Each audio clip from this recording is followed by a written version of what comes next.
afternoon everybody and welcome back to our vlog. আশা করি তোমরা সবাই ভালো আছো, আমরাও এখানে দারুণ আছি। আর আমাদের এখানে ফুল ফ্লেজে সামার শুরু হয়ে গেছে। অ্যাকচুয়ালি এই ব্লগটা যখন শুট হয়েছিল তখন ছিল হচ্ছে জুলাই মাস, আর আমি আজকে বসেছি সবকিছু নিয়ে এডিট করতে, কারণ যা বিজি সামার গেল। জুন জুলাই যে কিভাবে চোখের ব্লিঙ্কে মানে একদম পেরিয়ে গেল বুঝতেই পারলাম না। এই হয় সামার আসছে করে আমরা এত এক্সাইটেড থাকি যে আমরা সব কিছু প্ল্যানস করে নিই, অ্যান্ড সামার যেই চলে আসে ব্যাস দ্যাটস ইট, মনে হয় যেন একদম চোখের ব্লিঙ্কে সব কিছু শেষ হয়ে যায়। এই মনে হলো যেন সেদিনকেই আমরা হাইকটা করলাম। সো যাই হোক, এটা সেদিনকের হাইক নয়, এটা বহু পুরনো হাইক, মানে সেই জুলাই মাসে করেছিলাম। আজকে বসেছি আমি এডিট করতে, অ্যান্ড তো চলো ব্লগটা স্টার্ট করা যাক। Once again welcome to our blog, welcome to our channel. আর আজকে আমরা বেরিয়ে পড়েছি সকালবেলায় ঘুম থেকে উঠেই, মানে যেহেতু যা হয় আর কি, ছুটির দিন, সানডে বলে কথা, ছুটির দিন। আর সকালবেলায় ঘুম থেকে উঠে ব্রেকফাস্ট করে আমরা বসেছিলাম। হঠাৎ করে লুক বললো বাইরেটা এত সুন্দর লাগছে দেখতে, কেননা একটু হাইক করে আসা যাক। তাই আমরা দুজনে মিলে বেরিয়ে পড়লাম এক অচেনা পথের খোঁজে, আর তোমাদেরকেও সঙ্গে করে নিয়ে এলাম। তো চলো হাইকে যাওয়া যাক। এই এরিয়াটার নাম হচ্ছে টার্গি ন্যাশনাল ফরেস্ট। আমরা টার্গি ন্যাশনাল ফরেস্টে অনেকবার এসেছি, কিন্তু এই পার্টিকুলার হাইকটাতে কোনো দিন আসেনি। এমনকি আমরা জানতামও না যে এখানে কোনো একটা হাইক আছে।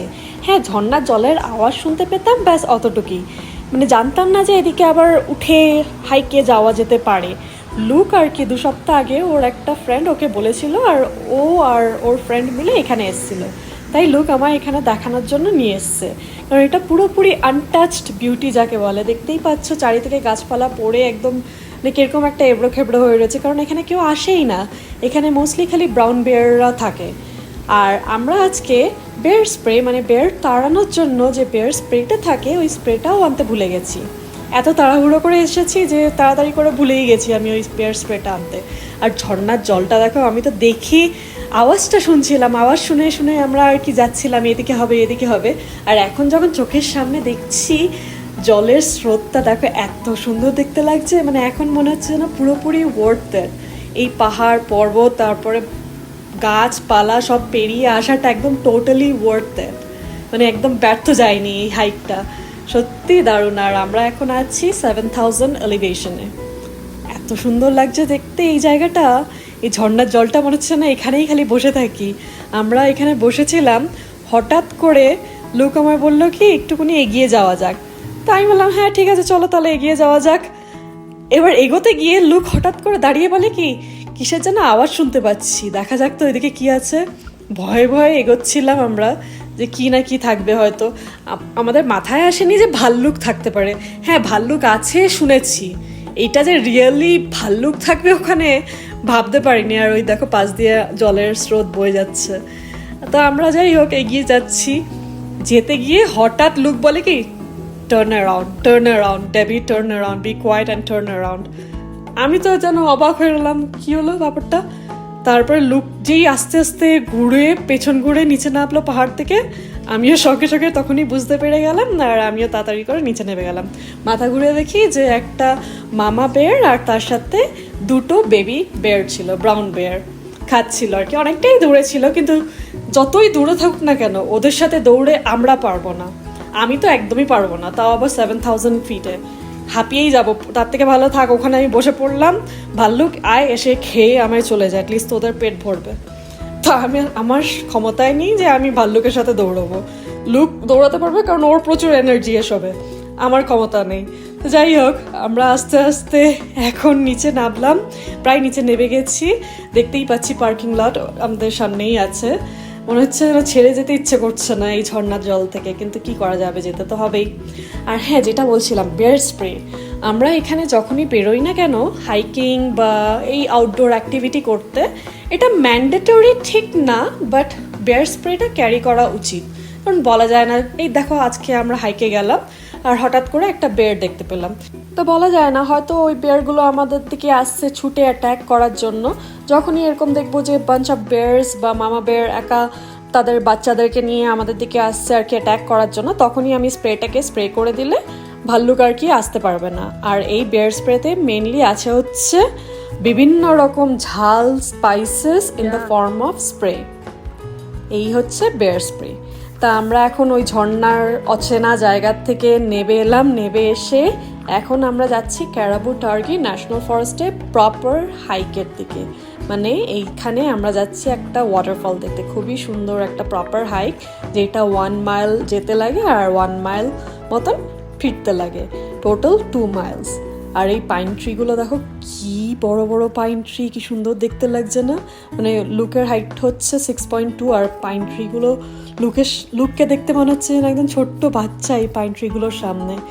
এত বড় বড় পাইন ট্রি, আর কি সুন্দর একটা যে আরতি একটা গন্ধ বেরোচ্ছে এখানে, বলে বোঝাতে পারবো না। মানে ওভারঅল একটা পিস, কোয়াইট, একদম ঝর্ণার জল, পাখিদের ডাক, আর এরকম একটা এনভায়রনমেন্ট। অসাধারণ লাগছে জায়গাটা, সত্যি না আসলে মিস করতাম। অসাধারণ জায়গা। Thanks to Luke for bringing me here. আর ওই দেখো দূরে হচ্ছে চাঁদ মামা উকিঝুঁকি মারছে, কারণ এখন খুব তাড়াতাড়ি চাঁদ মামার পাহারা দেওয়ার সময় চলে এলো। আর ওইদিকে সূর্য মামা টাটা বাই বাই করার জন্য রেডি হয়ে গেছে, কারণ এখন বাজে হচ্ছে সন্ধ্যে 7টা। আমরা এই জাস্ট সবে এই হাইকটা পার্টিকুলারলি শুরু করলাম, কারণ এখানে রাত্রে 9টা, 9:30, এমনকি 10টা অবধিও পর্যন্ত আলো থাকে। সূর্য ডোবার টাইম হচ্ছে 8:30 to 8:45, অ্যারাউন্ড দ্যাট টাইম কিন্তু আলো থাকে। 9:30 অবধি আলো থাকে, বা যখন একদম পুরো পিক একদম সামার থাকে তখন আর কি 10টা পর্যন্ত অবধি আলো থাকে। সো আলো নিয়ে এখানে কোনো ভয় নেই, কারণ এটা হচ্ছে প্রপার হাইক। আর আমরা এখানে শুনতে পাচ্ছি মানুষজনদের আওয়াজ, তো এই জায়গাটায় মনে হয় না ভাল্লুকরা থাকবে বলে, কারণ আমরা যেমনি ভাল্লুকদেরকে ভয় পাই, ভাল্লুকরাও কিন্তু আমাদেরকে ইকুয়াল হিসাবেই আর কি ভয় পায়। তাই ওরাও আর কি চেষ্টা করে যাতে হাইকিং রাউটগুলোতে আর কি না আসার, কারণ ওরাও জানতে পারে না কোথায় হাইকিং রাউট বা কোথায় প্রপার একদম হিউম্যান গ্যাদারিং থাকবে, সেখানে যাতে না আসা যায়। কারণ এখানে ওদের প্রচুর খাবার। দেখো চারিদিকে খালি ঝর্ণার জল বয়ে যাচ্ছে, মাছ কাতারে কাতারে বয়ে যাচ্ছে, তো ওদের প্রচুর খাবার। আর ভাল্লুকরা তখনই অ্যাট্যাক করবে যখন ওদের খিদে পাবে, যখন ওরা শব্দ ঘুম থেকে উঠবে। মানে ভাল্লুকরা আর কি পুরো শীতকালটাই হাইবারনেশনে চলে যায়, পুরো 6 মাসের জন্য ওরা ঘুমিয়ে থাকে। তারপর 6 মাস পরে যখন স্প্রিংয়ে আর কি একদম ঘুম থেকে একদম জেগে উঠবে, তখনই আর কি মোস্টলি ভাল্লুকরা অ্যাট্যাক করে। এই যেমন কিছুদিন আগে তোমাকে একটা গল্প শেয়ার করি। আমরা যেখানে থাকি আমাদের বাড়ি থেকে ইয়েলোস্টোন ন্যাশনাল পার্ক তো খুবই সামনে। আর কিছুদিন আগে নিউজে দেখলাম যে ইয়েলোস্টোন ন্যাশনাল পার্কে আর কি একটা গাইডকে ভাল্লুক অ্যাট্যাক করেছিল, মানে খুব বাজেভাবে অ্যাট্যাক করেছিল। তখন ভাগ্যিস যে ওই গাইডটার হাতে আর কি বেয়ার স্প্রেটা ছিল, তার জন্যই ও প্রাণে আর কি বেঁচে গেছে। তো যাই হোক, ভাল্লুকটা যখন অ্যাট্যাক করেছিল, ওই গাইড বা ওই ভদ্রলোকটা বুদ্ধি খাটিয়ে না দৌড়ে পুরো মাটিতে আর কি টান হয়ে শুয়ে পড়ে, উবুর হয়ে শুয়ে পড়ে হাত দুটোকে ঘাড়ের মধ্যে আর কি দিয়ে বেয়ার স্প্রেটা এমনভাবে প্লেস করেছে যাতে কি পুরো ভাল্লুকের চোখে মুখে আর কি স্প্রেটা লাগে যখন ও স্প্রে করবে। কারণ ও জানে ভালো মতনই যে ভাল্লুকের সাথে দৌড়ে পারা যায় না, স্পেশালি ব্রাউন বেয়ারদের সাথে আর কি দৌড়ে কেউ পারবে না, এত স্পিডে ওরা আর কি দৌড়াতে পারে। তার থেকে সবথেকে ভালো আইডিয়া হচ্ছে মাটিতে টান হয়ে শুয়ে পড়ো। হ্যাঁ, অবভিয়াসলি ভাল্লুকরা অ্যাট্যাক করবেই, একটু তো কাটাছেড়া লাগবেই, কিন্তু প্রাণে তো বেঁচে যাবে। মাটিতে পুরো টান হয়ে শুয়ে পড়ো একদম নিঃশ্বাস বন্ধ করে। আর বেয়ার স্প্রে যদি থাকে, বেয়ার স্প্রেটা একদম পুরো ঘাড়ের সামনে দিয়ে, মানে মুখটা আর কি স্প্রের যে মুখটা থাকে ওই মুখটা আর কি ভাল্লুকের যাতে মুখে পড়ে স্প্রেটা করলে, ওরকম সিচুয়েশনে আর কি, ওরকম পজিশনে আর কি শুয়ে পড়তে হবে। আর ওই গাইডটা কী করেছিল, যেই ভাল্লুকটা এসে খাবলা মারতে গেছিলো ঘাড়ের মধ্যে, কারণ ভাল্লুকরা বা কোনো অ্যানিমালরা আর কি ঘাড়টাকে আগে চুজ করে অ্যাট্যাক করার জন্য। ও যখন এসেছিলো, ভাল্লুকটা যখন এসেছিলো আর কি ঘাড়ের মধ্যে অ্যাট্যাক করার জন্য, ও কী করেছে স্প্রেটাকে চাপ করে একদম স্প্রে করে দিয়েছে পুরো মুখের মধ্যে। ব্যাস, এর ফলে কী হয়েছে, ভাল্লুকটা চোখ মুখ পুরো জ্বালা করছিল আর দেখতে পাচ্ছিল না। ভাল্লুকটা একদম রেগে টেগে হাত পা নাড়িয়েছে, তার ফলে একটু কেটে গেছে, নখের আঁচড় লেগেছে, কিন্তু প্রাণে বেঁচে গেছে। আর ওর এই ফাঁকে যেই ভাল্লুকটা একটু পিছিয়ে গেছে, ওই ফাঁকে উঠে একদম পুরো দৌড় ন্যাশনাল পার্কের একদম মানে পুরো ফরেস্ট রেঞ্জারের সামনে এসে পড়েছে। তখনই সবাই জানতে পেরে গেছে যে ওকে আর কি ভাল্লুক অ্যাট্যাক করেছে। সবাই মিলে অ্যাম্বুলেন্স ডেকে ওকে হসপিটালাইজ করা হলো। সো এনিওয়ে, এখনও ও হসপিটালাইজড আছে, কারণ এত বড় একটা ট্রমা পড়েছে না, তার জন্য আর কি একটু টাইম লাগবে ওর থেকে বেরোতে। ভাল্লুক বলে কথা, ভাল্লুক সামনে দেখলেই যেন আমরা ভয় পালাই, আর সেখানে ওকে অ্যাট্যাক করেছে, একটু তো টাইম লাগবে রিকভার হতে। নোকের আঁচড়ও লেগে গেছিলো অনেক জায়গায়।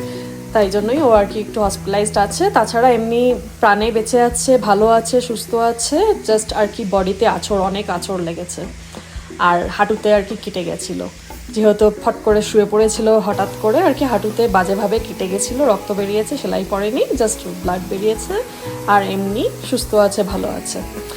আর ওই দেখো লুক ওপরে গেছে, পাহাড়ের ওপরে একদম পুরো টপে গেছে, ভেবেছিল যে একদম পুরো ঝর্ণার ওপরে যাবে, যেখান থেকে জলগুলো পড়ছিল ভেবেছিল যাবে, কিন্তু ওখানে অর্ধেক রাস্তায় উঠে দেখে ভাল্লুকের পটি পড়ে রয়েছে। তাই ওখান থেকে চিল্লে আমায় বলছে যে আর ওঠা যাবে না, এবার নিচে নামতে হবে, কারণ এখানে দেখি চারিদিকে ভাল্লুকের পটি পড়ে রয়েছে। তাই আমরা থরপর করে তাড়াতাড়ি করে নেমে গেলাম। ভাই ভাল্লুকের অ্যাটাক থেকে ভালো তো প্রাণে বাঁচি। তো নিচে নেবে আমার এদিকে গরম লাগছিল, কারণ আমি পরে এসেছিলাম লং প্যান্ট, টি শার্ট আর ওইদিকে জ্যাকেট নিয়ে এসেছিলাম, জ্যাকেট ঠিক না হুডি নিয়ে এসেছিলাম, কারণ যখন বেরোচ্ছিলাম আমরা আর কি ঠান্ডা একটা হাওয়া দিচ্ছিল, তাই জন্যই আমি হুডিটা নিয়ে এসেছিলাম। আর এত হেঁটে পুরো থরথর করে ঘামছিলাম, মনে হচ্ছিল যেন ঝর্ণার জলের তলায় আর কি একটু বসে হাত মুখটা ধুয়ে নিই ভালো করে। তার জন্যই আমি একটু কায়দা মেরে আর কি সামনে গেছিলাম ফটো তুলবো বলে, প্লাস হাত মুখ ধোয়ার জন্য। কিন্তু মনে হয় না বেশি দূর এগোতে পারবো বলে, কারণ এত স্লিপারি যে কি বলবো। আর লুক ওদিক থেকে পেছন থেকে ভিডিও করছিল আর আমায় গাইড করছিল, এরকমভাবে যা ওরকমভাবে যা, আর কিরকমভাবে কে কার কথা শোনে। এত স্লিপারি দেখতেই পাচ্ছ, মানে পুরো একদম গ্রিন হয়ে রয়েছে শ্যাওলাতে। তো যাই হোক, আমি আর ওই ঝর্ণার বেশি সামনে গেলাম না, এখান থেকে আর কি হাত মুখ ধুয়ে এবার পেছন করে ফিরবো, উমা তাকিয়ে দেখি জল ভরে গেছে নিচে।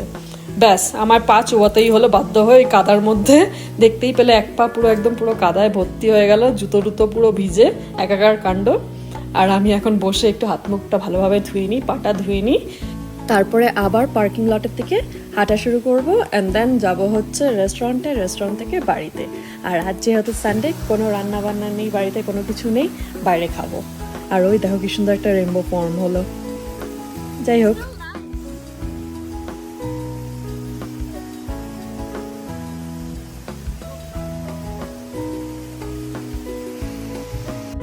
ফাইনালি আজকের মতন আমাদের হাইকিং ডান। সিরিয়াসলি একটা দারুণ হাইক ছিল। আর এখন আমরা যাচ্ছি হচ্ছে সামনেই একটা রেস্টুরেন্ট কাম ক্যাফে আছে, ওখানে যাব, ওখানে গিয়ে ডিনারটা করে নেবো। আর আজকে যেহেতু Sunday, no cooking at home, তাই চলো রেস্টুরেন্ট বা ক্যাফের দিকে যাওয়া যাক। আর আশা করি তোমাদের এই ভিডিওটা ভালো লেগেছে। Please don't forget to subscribe our YouTube channel, like this video, comment করে জানাতে ভুলো না কেমন লাগলো ভিডিওটা। তোমাদের সবার সাথে দেখা হবে পরের একটা ব্লগে। Till then take care, stay safe, stay healthy, bye, see ইয়া।